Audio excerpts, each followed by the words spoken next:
Class 9। तो शुभ प्रभात आप सभी को। PT4 यानी इकाई परीक्षा चौथी, इसके लिए आपको मैंने एक अध्याय दिया है धर्म की आड़ में, और दूसरा है आपका काव्य खुशबू रचते हैं हाथ। तो इसके साथ ही एक और काव्य है नए इलाके में, जो कि आपको नहीं करना है। CBSE ने इस बार इस काव्य को हटा दिया है।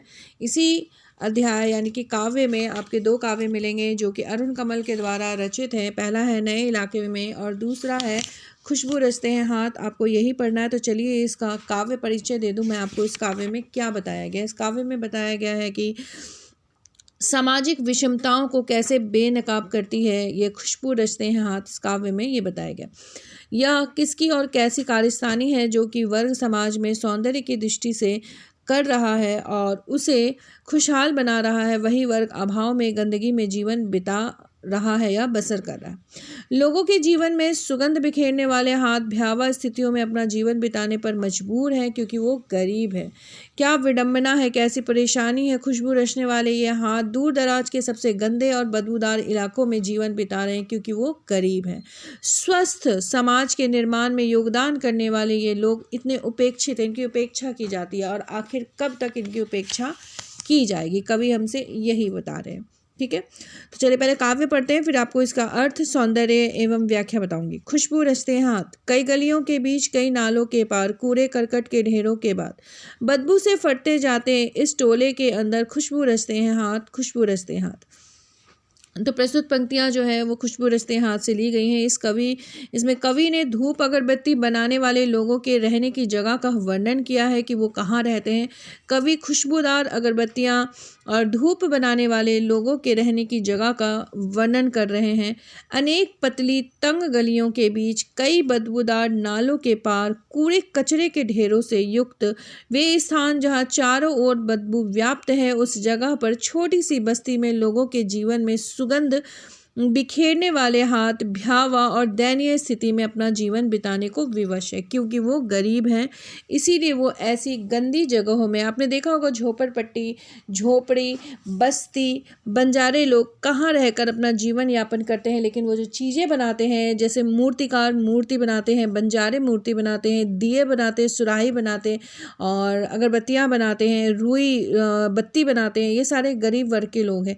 लेकिन ये सब जो बनाते हैं वो हमारे बहुत काम की चीज़ है। तो हमारे काम की चीज़ बनाने वाले लोग ऐसी गंदी जगह में रहते हैं। खुशबू बिखेरने वाले जो हाथ है, वो हाथ एक गंदी सी बस्ती में रहते हैं। यहाँ पे यह वर्णन किया गया है। ठीक है, आगे है उभरी नसों वाले हाथ, घिसे नाखूनों वाले हाथ, पीपल के पत्ते से नए नए हाथ, जूही की डाल से खुशबूदार हाथ।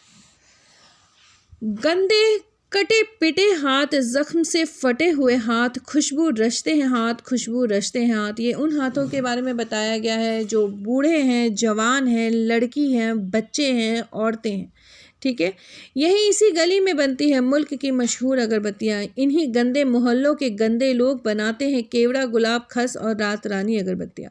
दुनिया की सारी गंदगी के बीच दुनिया की सारी खुशबू रचते हैं हाथ, खुशबू रचते हैं हाथ, खुशबू रचते हाथ। इसमें कवि खुशबू रचने वाले अनेक हाथों का वर्णन करते हैं कि गरीब वर्ग जो है, चाहे वो बूढ़े हो चाहे वो बच्चे हो, पर वो गरीबी से इतने विवश होते हैं कि वो काम करते हैं, वो कार्यशील होते हैं वो हाथ।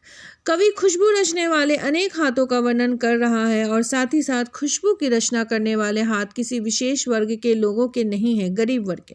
उनमें हर उम्र के लोगों के हाथ लगे हुए हैं, चाहे वो हाथों की नसें उभरी हुई हो यानी कि बूढ़े हो, कुछ हाथों के नाखून घिसे हो यानी कि थोड़े से प्रौढ़ अवस्था के हो, अर्थात ये अधिक उम्र वाले लोगों के हाथ हैं जिनके नाखून काम करते करते घिस चुके होते हैं। कुछ हाथ पीपल के पत्ते के समान अर्थात बच्चों के हैं, कुछ हाथ जूही के सुगंधित पुष्प खुशबूदार डलियों के समान यानी कि लड़कियों के हाथ।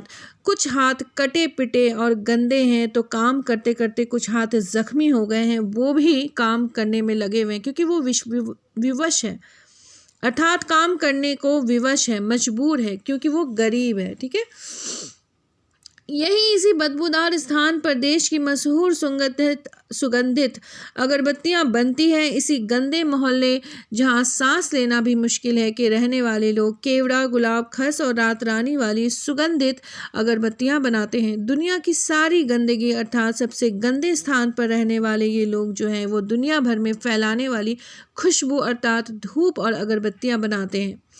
इस प्रकार लोगों के जीवन में खुशबू बिखेरने वाले जो लोग हैं वे स्वयं कहाँ रहते हैं? बदबूदार स्थानों पर रहते हैं और अभावग्रस्त जीवन व्यतीत करते हैं। ठीक है, तो खुशबू रचते हाथ काव्य व्याख्या भी बता दिया मैंने, अर्थ भी समझा दिया। अब आप इसको अपने कॉपी में लिख लीजिएगा, पढ़िएगा, याद कीजिएगा। इसके प्रश्न उत्तर मैं आपको अगले वीडियो में पोस्ट करूंगी। ओके क्लास 9, धन्यवाद।